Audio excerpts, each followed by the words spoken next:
Police force को पूरी तरह से बर्बाद करने का काम योगी आदित्यनाथ की सरकार ने किया है, लेकिन उनकी हत्या सरकार, पुलिस और प्रशासन के चलते हुई, ये कहने में मुझे जरा सा भी संशय नहीं है। वर्दी पर सवाल उठाना और वोट बैंक के लिए वर्दी पर चोट करना, ये उनकी पुरानी आदत है। मैं आपको उसका एक उदाहरण, जो इनको शहीद बना रहे हैं उनके खिलाफ जंग छेड़ी जाए। उत्तर प्रदेश में जो पुलिस सिस्टम जिस तरह की नफरत की राजनीति बीजेपी की सरकार करना चाहती है, जिस एनकाउंटर कोई समस्या का समाधान क्या उत्तर प्रदेश की पुलिस ने बना रखा है क्या? अभी सुप्रिया जी ने बोला कि न्याय का अबॉर्शन किया जा रहा है। सुनिए ये सुप्रिया का बयान। नहीं, मैं इस पे कोई राजनीति नहीं करना चाहती हूँ। मुझे लगता है इसकी बिल्कुल गहन जांच होनी चाहिए और उन सब लोग जो शहीद हुए। सुप्रिया श्री ने आपने 20 सीट आएगी बीजेपी की ये बोला था और फिर नाम बदलने की बात की थी।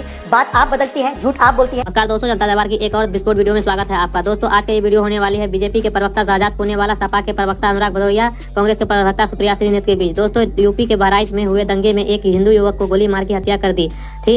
अब दोस्तों उस हत्या के आरोपियों को पुलिस ने एनकाउंटर कर दिया। दोस्तों समाजवादी और कांग्रेस पार्टी के उस हिंदू युवक के लिए एक शब्द नहीं बोल पाई। अब वो एनकाउंटर को फेक बताने के लिए सबसे आगे आ गए हैं। खैर दोस्तों वीडियो काफी मजेदार होने वाला, आपसे अनुरोध है वीडियो को अंत तक जरूर देखिए। चलिए वीडियो को स्टार्ट करते हैं। चलिए शुरू करते हैं। अंजना जी, मैंने आपकी रिपोर्ट बड़ी ध्यान से सुनी और मेरे बारे में कुछ झूठ भी कहा गया। मुझे नहीं लगता कि मैं अपना टाइम भी बर्बाद करूंगी इनके मुंह लगकर, लेकिन आपकी रिपोर्ट में कुछ बातें कही गई। वो बातें कहने से, उनका जवाब देने से पहले मैं दो चीजें कहना चाहती हूँ। योगी आदित्यनाथ को उत्तर प्रदेश के सत्र का तुरंत आपातकाल सेशन बुलाना चाहिए और एक पारित करना चाहिए, एक लाइन का अध्यादेश पारित करवाए वो और यहां पर भेज दे कि उत्तर प्रदेश के सारे न्यायालय, सारे सेशंस कोर्ट, सारे डिस्ट्रिक्ट कोर्ट, हाई कोर्ट की दोनों बेंचें बंद हो जाएंगी और अब यूपी के एसटीएफ के चीफ अमिताभ यश वो न्याय प्रक्रिया चलाएंगे, क्योंकि न्याय का अबॉर्शन यूपी में लगातार हो रहा है। मैं इससे पहले कि कुछ और बोलूं, मैं एक चीज और बोलना चाहती हूं। उत्तर प्रदेश की पुलिस को दूषित करने का काम बीजेपी की सरकार ने किया है। असलियत यह है, और इसमें मुझे कोई गुरेज नहीं है ये कहने में, असलियत यह है कि उत्तर प्रदेश की पुलिस फोर्स को पूरी तरह से बर्बाद करने का काम योगी आदित्यनाथ की सरकार ने किया है। उत्तर प्रदेश की पुलिस फोर्स तो वो है जो चप्पल पहनकर एनकाउंटर कर देती है भाई, ऐसी गजब पुलिस फोर्स है। उत्तर प्रदेश की पुलिस फोर्स तो वो है और ये मैं डंके की चोट पर कहती हूं, रामगोपाल मिश्रा की हत्या दुखद है, बिल्कुल नहीं होनी चाहिए थी, क्योंकि किसी भी समाज में हत्या और हिंसा की कोई जगह नहीं है, लेकिन उनकी हत्या सरकार, पुलिस और प्रशासन के चलते हुई, ये कहने में मुझे जरा सा भी संशय नहीं है। और इसलिए नहीं है, आप रूट जानते थे, उस रूट की रेकी हुई थी, उसके बाद वहां पर कैसे उन्माद हो गया, विच हेड रोल्ड, किस एसपी का तबादला हुआ, किस एडीजी लॉ एंड ऑर्डर को बर्खास्त किया गया। हत्या होने के बाद अगले दिन वहां पर आगजनी हो रही है, वहां पर दुकानें जलाई जा रही हैं और शाम को उत्तर प्रदेश के एडीजी लॉ एंड ऑर्डर को आकर, मतलब महकमे का दूसरा सीनियर मोस्ट अधिकारी आकर गन लहराते हुए कहता है रोको रोको, मारो मारो। ये कहां ले जा रहे हैं हम पुलिस व्यवस्था को?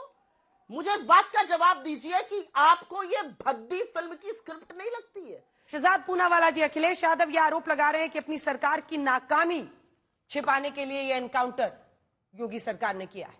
आपका जवाब?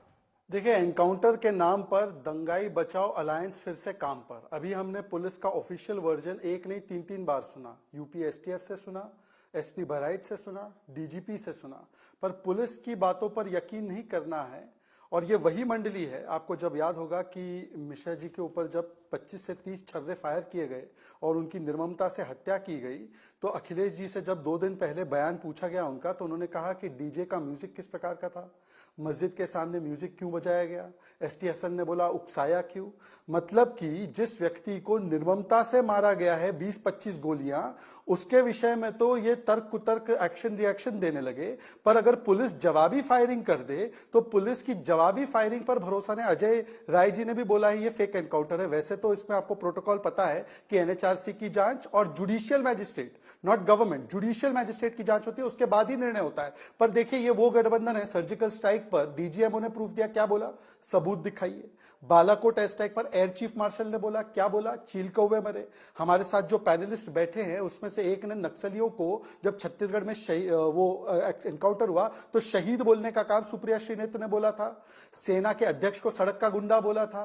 यूपी एटीएस ने जब अलकायदा अलकायदा के आतंकियों को गिरफ्तार किया तो अखिलेश जी ने बोला यूपी एटीएस पर मुझे भरोसा नहीं है। बाटला हाउस पर सोनिया जी फूट फूट कर रोई थी। वर्दी पर सवाल उठाना और वोट बैंक के लिए वर्दी पर चोट करना ये उनकी पुरानी आदत है। मैं आपको उसका एक उदाहरण भी दे देता हूं, सुनिए। ये सारे शहीदों को शहादत का दर्जा दिया जाए और जो इनको शहीद बना रहे हैं उनके खिलाफ जंग छेड़ी जाए। मैं कहता हूं कि जिनको नक्सली बताकर मारा जा रहा है वो भी शहीद हैं। नक्सली इनके लिए शहीद है। ये कन्हैया कुमार जो कांग्रेस के टिकट पर चुनाव लड़े हैं और जो मारते हैं एनकाउंटर में, जब एक स्थिति पैदा हो जाती है तो वो दरअसल हत्यारे हैं। ये कांग्रेस की ऑफिशियल सोच है। बात तो सही है। क्राइम या एनकाउंटर की ही जगह पर ये बातचीत है। पुलिस वाले उनसे कह रहे हैं, जब वो बिल्कुल मतलब गोली लगने के बाद उनको टांग कर वहां से ले जा रहे हैं, वो खुद ही मान रहे हैं हमने सोचा था फायर करके यहां से भाग निकलेंगे। अनुराग जी, फिर भी पुलिस पर नहीं भरोसा। पुलिस पे कैसे भरोसा कर लें? वो भी उत्तर प्रदेश की पुलिस पे। क्या उत्तर प्रदेश की पुलिस की जिम्मेदारी नहीं थी? जब वहां जुलूस निकल रहा था उसके पहले एलआईयू क्या कर रही थी? इंटेलिजेंस डिपार्टमेंट क्या कर रहा था? पुलिस प्रशासन क्या कर रहा था वहां पे? जब उन्हें पता था कि सेंसिटिव है, हम विसर्जन के लिए जा रहे हैं, क्या वहां पे कैसे पत्थर आ गए? कैसे वहां पे उन्माद फैल जाएगा? क्या उनकी जिम्मेदारी नहीं थी? क्या उन्हें अपनी जिम्मेदारी का निर्वाह किया? उनकी नाकामी की वजह से, उनकी गलती की वजह से राम गोपाल मिश्रा जी की डेथ हुई है। अगर ये उन्होंने पहले इसको रेकी कर ली होती, पहले इस पे कार्रवाई कर ली होती, पहले ठीक से सब सारी व्यवस्था पुख्ता कर ली होती, तो हमारे बीच में आज राम गोपाल मिश्रा होते। 6 महीने पहले शादी हुई थी, कितनी उम्र थी उसकी? 21-22 साल का लड़का। कौन है व्यक्ति जिसने उसको भड़काया? कौन है व्यक्ति जिसने उसको उकसाया, जिसके उकसाने पे वो छत पे चढ़ा? उसका भी पता चलना चाहिए ना, उसके ऊपर भी कार्रवाई होनी चाहिए। मैं तो कहता हूं कि उत्तर प्रदेश में जो पुलिस सिस्टम जिस तरह की नफरत की राजनीति बीजेपी की सरकार करना चाहती है, जिस तरह का उन्माद, भाई दंगा हो गया, कैसे दंगा हो गया? और फिर ऊपर से कह रहे हो कि नहीं कोई पिस्टल लेके भाग रहा है, कोई बंदूक लेके भाग रहा है। मैं पूछना चाहता हूं, इनकाउंटर कोई समस्या का समाधान क्या उत्तर प्रदेश की पुलिस ने बना रखा है क्या? हर बात में इनकाउंटर करेंगे, लेकिन इनकाउंटर के पहले सुरक्षा व्यवस्था पुख्ता नहीं करेंगे। अगर आपने उस समय सुरक्षा व्यवस्था पुख्ता कर ली होती जब जुलूस निकल रहा था, ना राम गोपाल मिश्रा की डेथ होती, ना इनकाउंटर करने की जरूरत पड़ती।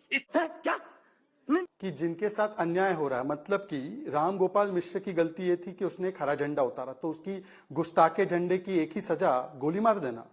उसकी गलती थी, चलो मान लेते कि मस्जिद के सामने म्यूजिक बजा रहा था, तो गुस्ताखे म्यूजिक और गुस्ताखे डीजे की एक ही सजा कि गोली मार दोगे। वो अन्याय है क्या? उनके साथ अब जो कार्रवाई हो रही है इन लोगों के ऊपर, तो ये अन्याय है। न्याय क्या है कि अगर आप म्यूजिक बजा दोगे मस्जिद के सामने, डीजे बजा दोगे, तो आपकी हत्या कर दी जाएगी। हरा झंडा उतार दो, मान लो उतार दिया उसने, तो गोली मार के जान ले लोगे? ये संविधान की बात है क्या? दूसरी बात, मुझे अपनी पूरी बात रखने दीजिए, काफी सारे सवाल थे। अभी सुप्रिया जी ने बोला कि न्याय का अबॉर्शन किया जा रहा है।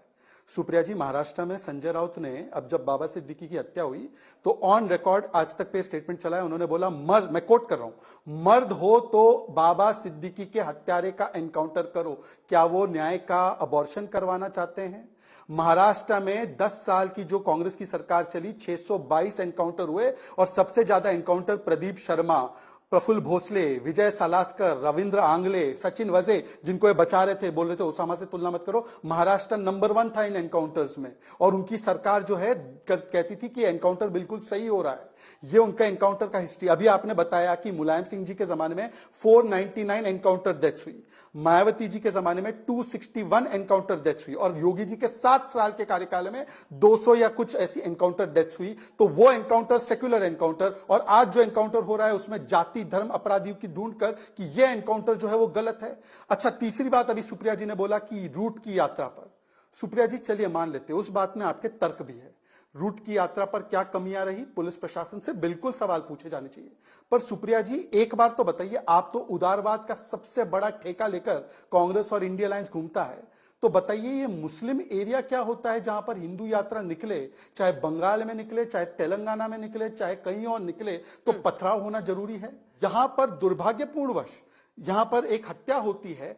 उनकी पत्नी, जिसके बारे में अनुराग जी जिक्र कर रहे थे, उन्होंने कहा कि उनके साथ कठोर से कठोर व्यवहार होना चाहिए। उनको पकड़ा जाता है और पकड़ते समय जब उनसे बरामदगी के लिए ले जाते हैं तो उनके ऊपर फायरिंग होती है, गोलीबारी होती है, किसी के ऊपर कोई ढिलाई नहीं होती है। तो यहां पर ये जो है, ये तो पुलिस व्यवस्था पर सवाल, जो होम मिनिस्टर क्लीन चिट दे दे दंगाइयों को, वो तो बहुत अच्छा है। और मैं फिर से सवाल दोहराता, और क्योंकि एक लास्ट बात, सुप्रिया जी ने मुझ पर आरोप लगाया, उन्होंने कहा मैंने उनके बारे में झूठ बोला है। 10 सेकंड अंजना जी, 10 सेकंड अंजना जी, 10 सेकंड, उसके बाद मैं नहीं बोलूंगा। 10 सेकंड, हाँ सुनिए, ये सुप्रिया का बयान, छत्तीसगढ़ में जब इनकी सरकार थी, एनकाउंटर हुआ, सुप्रिया का बयान, जैसे अनुराग ने अन्याय होता है ना इन लोगों के साथ कहा था, ये सुनिए।